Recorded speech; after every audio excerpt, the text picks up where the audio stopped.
so many people today. They think the government and the nation is the same. They're separate. In so many places, we see governments that hold different politics than the people. There's two problems that we have generally. One is that the people don't know what the government is doing. And then there's a second problem that people do know what the government is doing, but they either don't care, they don't think it's serious, or they do care and they don't think they can do anything about it. They don't think they have the power to change it. What's right is what's right for them. What's wrong is what's wrong for them. All the elite figures say, ordinary people don't care. But when I go and speak at universities, when I speak to normal people, when I have a talk in private, everybody cares. The problem is they don't feel like they can change it. They feel like they don't have the power to change it because the government decides these things for them. The legislatures, even after elections, decide things for them. And our elections are increasingly becoming not a choice of who you're for out of all these people, but who you're against. And people vote against keeping the bad guy out of office instead of putting a good guy in office. They've got two ways of trying to keep people silent. One is fear, that there will be some consequence, there will be some punishment.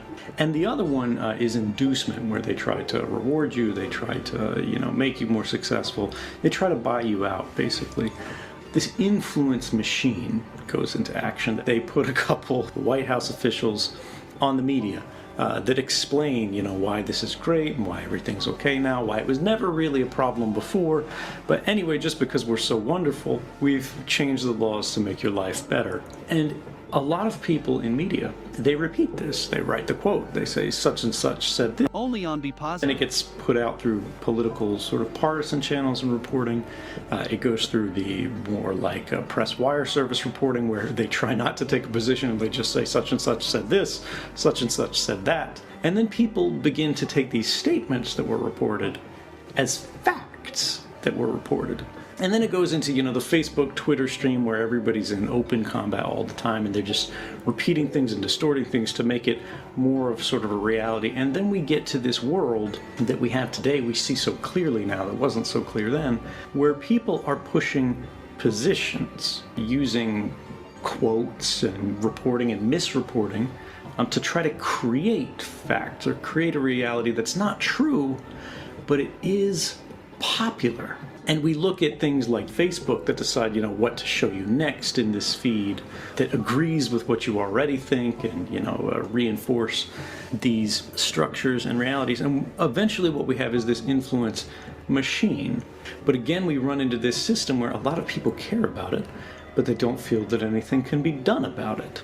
These influence machines, it's about every issue. It's about the election in the United States. It's about China. It's about America. It's about Russia. It's about Germany. It's about immigration. It's about anything that you think about. It's about technology and tech companies that are constantly happening, even when we're asleep, because half the time it's run by machines, to help you be certain of a world that's not really being proven or established. It's merely being talked about. It's very popular to tell a story that everyone is so free, everything is so free, but the reality is we have a great freedom of expression in a very small space. You could do anything you want between this line and this line, but if you go beyond that, if you talk about something outside of that, if you say something that's a little bit unusual, now all of the constraints appear. Those could be, again, state constraints, the law and its punishments. Those could be popular constraints from the community and its opinion, which nowadays, we've all seen the sort of mob crowd effects come over on the internet, where disfavored opinions, even well-thought, well-grounded, well-argued opinions that contradict what is popular become attacked. I think even journalists are very well aware of this. This is sort of sweeping the media landscape today. And then this comes down to this bottom issue that I think when you talk about freedom, you get back to. What does freedom mean when people are so comfortable that they don't want to do anything exceptional, that they don't want to do anything unusual, that they don't want to do anything unpopular? The only thing they want to do is what everyone else is doing because it's great. they're in their nice couch, even in a cheap apartment, even, if they're not doing well economically, there's so much entertainment that they can get by. They can ignore their problems, their family's problems, the world's problems, and other people who are paid to think about these problems, corporations and governments. They take advantage of this vacuum where everybody else is kind of relaxing through the times. Sometimes because they're lazy, but I think more charitably because they deal with problems and these unequal times where they have very little and these powerful people have so much that they need only on Be Positive. They need a way psychologically to make it to the next day and show up at their work, which could be very difficult, it could be very unrewarding, in order to keep on surviving. I think if you can agree with the things that you do today, the funny thing is you don't have to worry about tomorrow, because it doesn't matter if tomorrow comes. You want to see tomorrow come. Who doesn't? I think is our last choice in terms of how do we survive the moment and keep going and keep moving forward, because process corruption and the fight against corruption, I think, is always, it begins as an internal battle. But each of us in our lives, each of us in our work, we're all parts of different systems, whether we're talking agencies, institutions, news organizations, or communities and societies. If we all engage in the same thinking, it's not for me to decide what's right and wrong. We're letting other people make those decisions for us.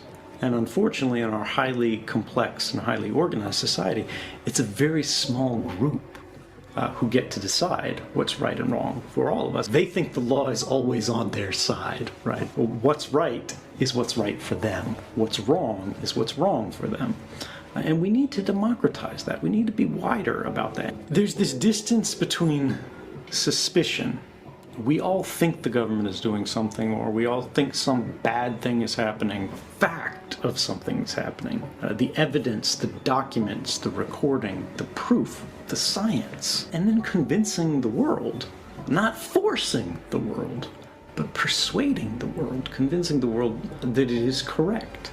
And I think this actually is a noble task. The question is just, we have so many power structures that are trying to hijack this process. We have, that paint barrel of state propaganda that's trying to take this broadcast power, this mass communication, and force it to convince people of things, or persuade it to convince people of things that are not true because it's right for them.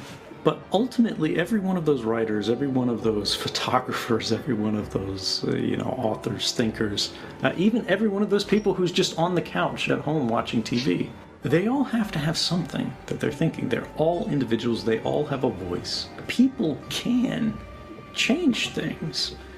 Maybe they can't fight the whole system. Maybe they can't bring it down, as you said, particularly not alone, because as individuals, we're weak, we're exposed, we're vulnerable. But one person with a camera, one person with a pencil, they can convince other people. And that's how every revolution begins. That's why every authoritarian system is afraid of the students. The students are poor. They don't have anything. They have nothing but passion and connection, because there's many of them around.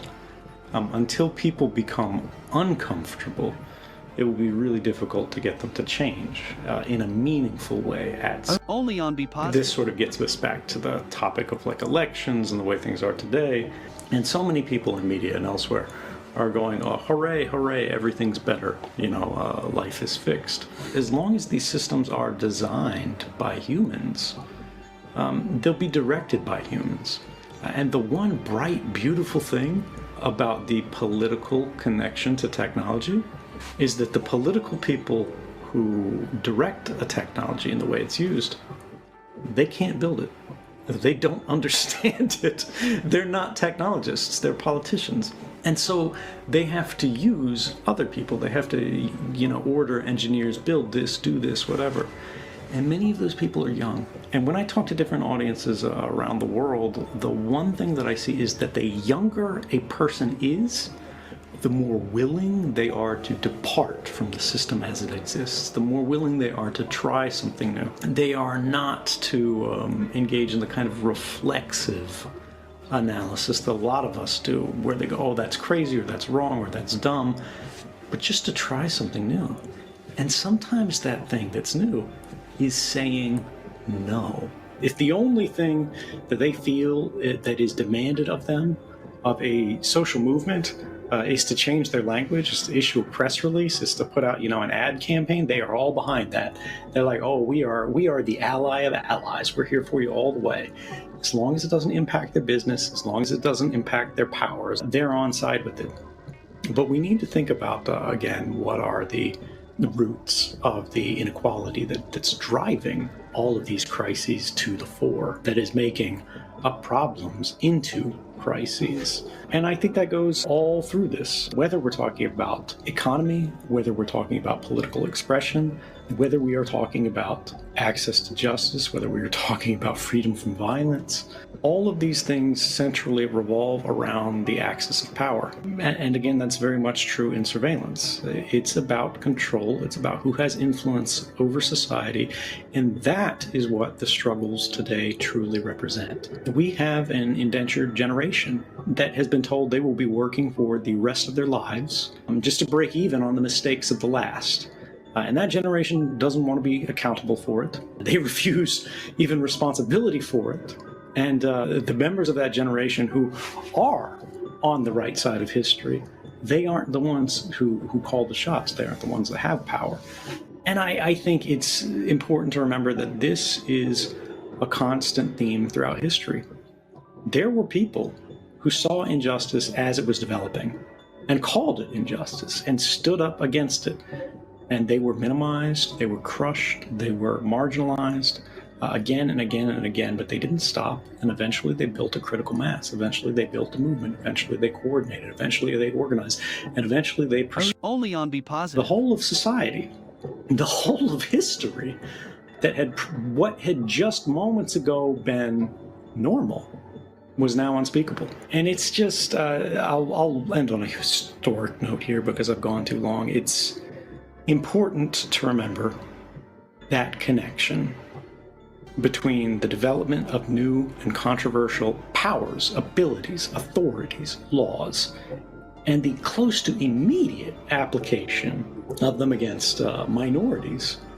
This whole idea of government, this whole idea of democracy, it only works when we all have a seat at the table.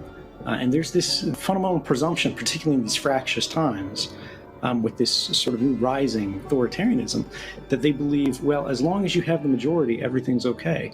But the majority can't vote away the rights of the minority, or they weren't rights. And it's important for us to remember that.